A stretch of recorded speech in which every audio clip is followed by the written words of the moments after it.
Oi, quinto ano, como é que vocês estão? Na aula passada, a prof explicou para vocês um tema que é variação linguística geográfica, que é a mudança das palavras, dos sotaques pelo Brasil, né? Pelo nosso país. Bom, então na aula passada a prof mostrou para vocês algumas coisas que mudam, né? Os nomes, e aí lembrei de uma coisa e fui lá na árvore que tem aqui pra fora da minha casa, fui lá pegar. Então, olhem só. Conhecem essas frutinhas aqui? Conhecem essas frutas? Se a prof abrir uma dessas aqui, vai vir um cheiro aqui, vai ficar tudo perfumado. Pois bem, nós chamamos essas frutas, em cada lugar nós temos uma forma de se chamar diferente. Então veja bem, aqui na minha casa a gente chama de polcã, mas tem gente que chama de mexerica, de mimosa, de laranja cravo e de tangerina. Quantos nomes diferentes para a mesma fruta, né? E ainda existem outras formas de se falar sobre a mesma fruta. Tem gente que diz que essa aqui é a mexerica e que ela é diferente da polcã. Realmente, a polcã, ela é um pouco maior, eu acho que ela é mais docinha e essa aqui é um pouquinho mais azeda, o cheiro dela é mais forte. Mas são nomes diferentes ainda, se a gente for falar mimosa, laranja cravo, tangerina, quanto nome diferente, né? Isso é variação linguística geográfica. Bom, quinto ano, então agora nós vamos pegar nossa apostila para começar a fazer uns exercícios, tá bem? A prof vai deixar o mapa aqui porque eu trouxe algumas coisas pra gente usar o mapa ainda, tá bom? Então vamos lá. Então na página 40, a gente já tinha feito a leitura aqui do primeiro e do segundo parágrafo, então nós vamos ali pro número 1, onde diz assim: releia um trecho do poema Gente Grande.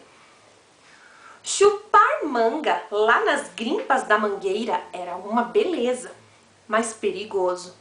Rapar o tacho de goiabada era ótimo, mas quem come a rapa fica burro. Ok. Letra A. Associe as palavras grimpas, rapar e rapa aos sinônimos delas. Escreva-os nos espaços adequados. Gente, sinônimos, lembram disso?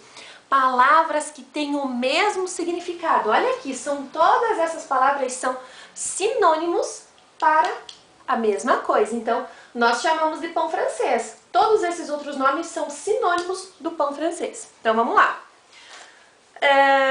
Nós temos que usar três palavras, que é grimpas, rapar e rapa.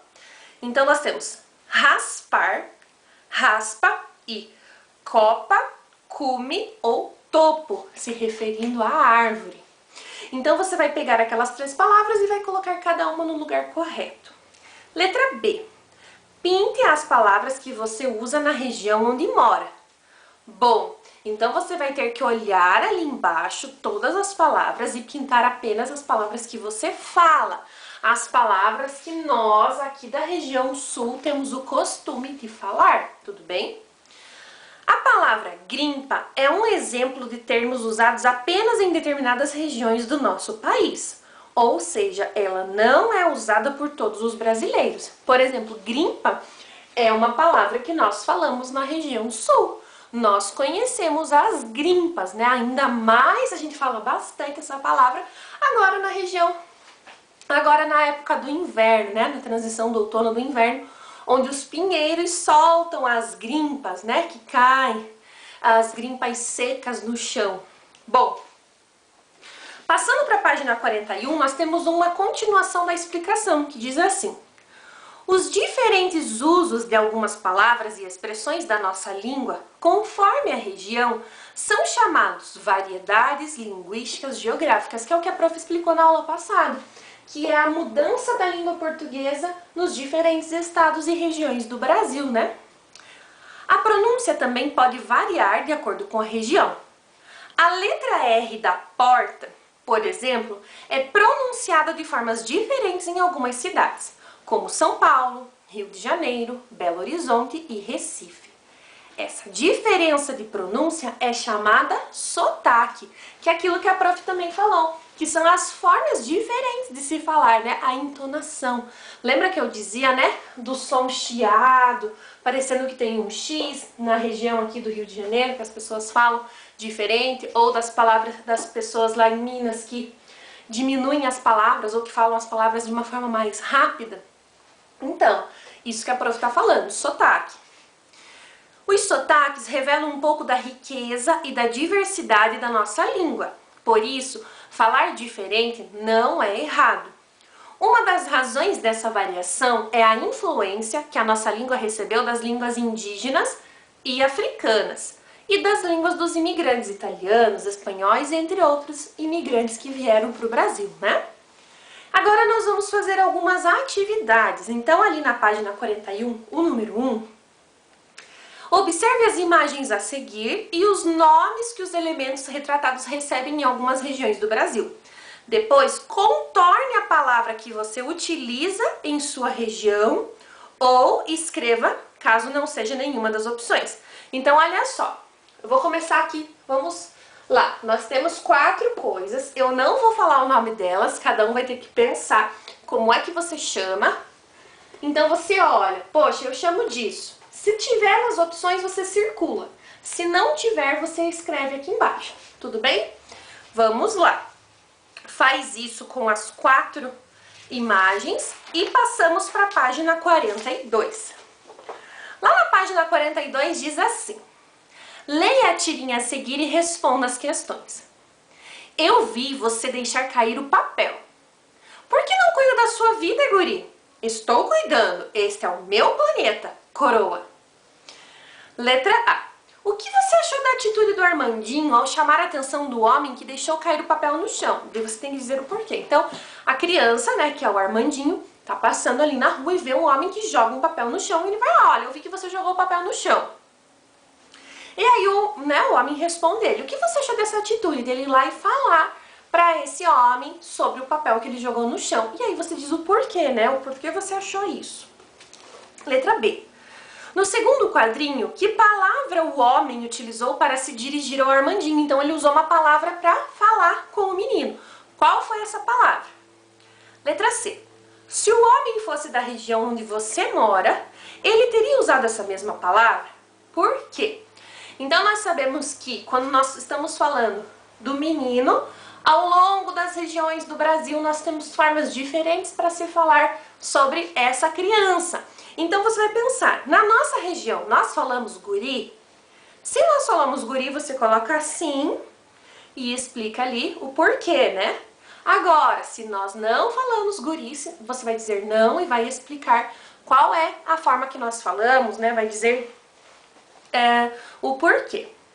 Nós temos ali embaixo um quadrinho que diz assim: a variedade que se aprende na escola. Na escola você aprende uma variedade da língua que é usada tanto em livros, jornais e revistas quanto em conversas mais sérias. Em situações descontraídas, como conversas orais ou escritas entre amigos e familiares, a comunicação pode ser mais livre e pode não corresponder totalmente às regras gramaticais estudadas na escola. Então, quando nós estamos estudando na escola, nós estamos vendo a língua organizada, a língua padrão, a norma padrão. Mas quando a gente está no dia a dia, conversando na família, conversando com os amigos, às vezes escrevendo, mandando uma mensagem, nós vamos falar uma linguagem descontraída, né? Uma linguagem mais informal. Agora, lá na página 43, nós vamos ver ali que tem um menininho, o Marcelo, e ele é paranaense. Marcelo é paranaense e se espantou ao saber que a temperatura em sua cidade chegaria a quase 40 graus. Olha o que ele diz, puxa, vai fazer muito calor. No local onde o Marcelo vive, o termo puxa, olha só, vou colocar aqui, por mais pra cá.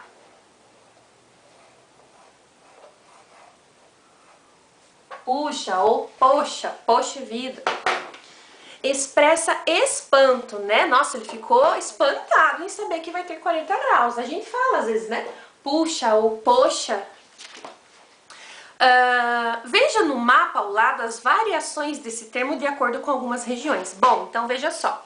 A prof também trouxe aqui algumas coisas pra gente colar no quadro. Então o termo puxa é um termo que se remete ao espanto, ou nossa, é a mesma coisa que falar isso. E aí a gente vai perceber que, por exemplo, aqui perto da Bahia, se fala oxe, quando se quer falar sobre algo, né, que indica o espanto, né, que fala nossa, não fala nossa, lá se fala oxe. Aqui no Rio de Janeiro, as pessoas falam caraca. Já em Minas Gerais, se fala uai. Em São Paulo, é caramba. E lá no Rio Grande do Sul, vamos tirar um pedacinho de fita, tchan, tchan, tchan, tchan. Lá no Rio Grande do Sul, o que se fala é bah. Então, nós temos, e claro, né, no Paraná, o puxa ou poxa. Nós temos aqui diferentes expressões que querem dizer a mesma coisa. Nossa, que quer demonstrar espanto, admiração, né? Que a gente ficou, nossa, surpreso com aquilo. Então, veja só o que está dizendo ali na letra A. Quais são as variações para essa expressão de espanto?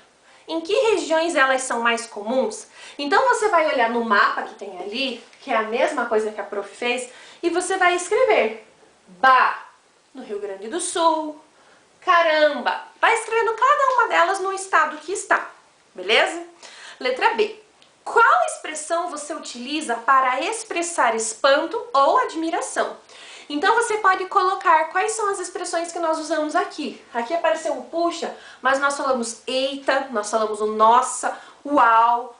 Você pode pensar nas quais você diz e colocar ali na letra B. E ali na letra C, mais uma pergunta que a gente faria juntos, mas não existe um jeito certo de falar, né? Todos os modos, né? Todas as formas de se falar devem ser respeitadas, né? Nós devemos considerar todas as formas, né, que a língua varia ao longo do nosso país e dos nossos estados. Gente, eu quero que vocês façam essas atividades aí com calma, com capricho, e na aula que vem a gente vem com as correções. Eu espero que vocês estejam gostando. E é isso, um beijo e até a próxima aula!